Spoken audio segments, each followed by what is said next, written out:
انسان کے افکار اس کی زندگی کے انداز کو متعین کرتی ہے۔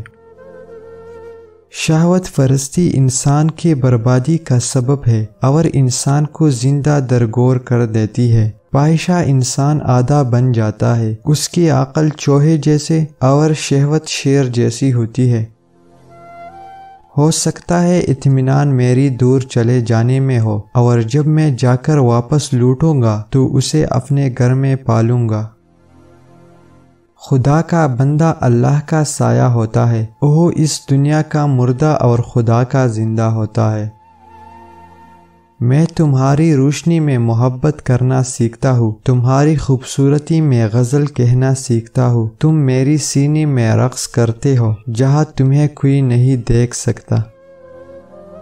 ایک دن تم میرا دل پوری طرح سے لے لو گے، تمہارے آنکھیں میری دل پر وہ غزل لکھے گی جسے کسی شاعر کا قلم بھی نہیں لکھ سکتا۔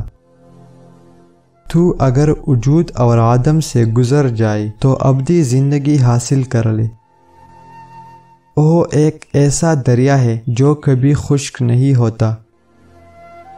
ہم پیاسا ہونے اور پانی کے پکار کے جانب بڑھنے سے اپنے آپ کو روک نہیں سکتے۔